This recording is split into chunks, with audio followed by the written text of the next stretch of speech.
This is Judith Karaksony and Manos Brilakis, and this is case 158 for the Manual of CTO Interventions. This is a case of retrograde CTO PCI through an occluded saphenous vein graft. The patient had previous coronary bypass with lima to LAD and 3 saphenous vein grafts, and he had undergone PCI to 2 of those SVGs. He presented with angina and ischemia. He did have an ejection fraction of 35 to 40% and inferior and inferiolateral ischemia. Coronary angiography shows occlusion of the LAD and the circumflex. The lima was patent, and actually the LAD was providing collaterals to the PDA. The right coronary was occluded, and the saphenous vein graft to the posterolateral vessel was also occluded. The target vessel was the right coronary artery. The plan was to try retrograde, given that this was a blunt proximal cap and a very long occlusion length, including some previously occluded stents.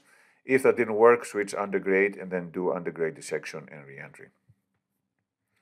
So we tried first to cross through the SVG. There was difficulty crossing from the first portion, but eventually using a stiff wire, a Warrior, and switching for a polymer jacketed Raider, we were able to advance partially into the SVG.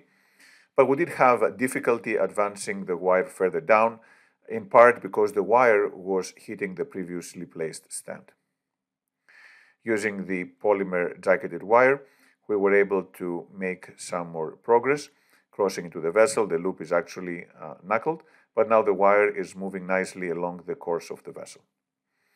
We inserted a Turnpike microcatheter and performed contrast injection, demonstrating that we were in the right path and that the graft was connecting to the posterolateral vessel. We then used a Sion guidewire that successfully crossed into the distal true lumen through the previously placed stents.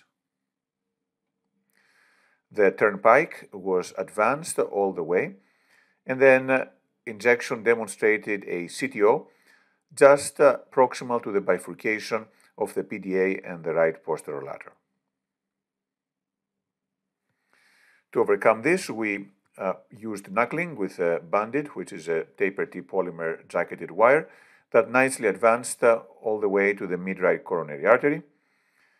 We did have difficulty to advance the microcatheter further up, so we replaced the original Turnpike with the Turnpike LP.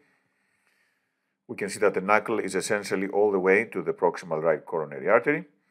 And then, now that the ambiguity of the proximal cap had been resolved, we used a Turnpike Spiral and a Raider polymer jacket wire to get some undergrade penetration through the lesion. We did try to do a reverse cart into the proximal RCA, but this unfortunately was not successful. And then we decided to use a guide extension. So this is a TrapLiner and the inchworming technique, small balloon inflated, to deliver it to the mid-right coronary artery. We then did guide extension reverse cart. This is a retrograde Gaia second, and there was some initial difficulty entering into the undergrade guide extension, but then eventually pulling back and redirecting in the area of view, we were able to successfully insert the wire into the guide extension and then into the undergrade guide catheter. An R350 wire was externalized, and then IVUS was done. And actually IVUS was very interesting because it demonstrated that although we were true lumen distally, when we came more proximally, we were actually outside the previously placed stent. So the proximal crossing went around the previously placed stent, and that would require additional stenting to essentially crush the previously placed stent with a new stent. So we predilated with several balloons, and then we deployed stents all the way from the distal right coronary artery all the way up to the proximal right coronary, which was anticipated given the long length of the occlusion. The stents were postdilated at high pressure, and then intravascular ultrasound was done to confirm a nice result. There was some anterexpansion distally that was treated with repeat balloon dilations, but a nice result more proximally with good stent expansion and stent strata position. We can see that the old stent has been crushed and covered with a new stent. A nice result was achieved in the end with T3 flow into the right coronary artery. We do see some retrograde flow into the graft, but we did not bother putting any coils because the graft remained occluded. We did not balloon or do any other manipulation in the graft.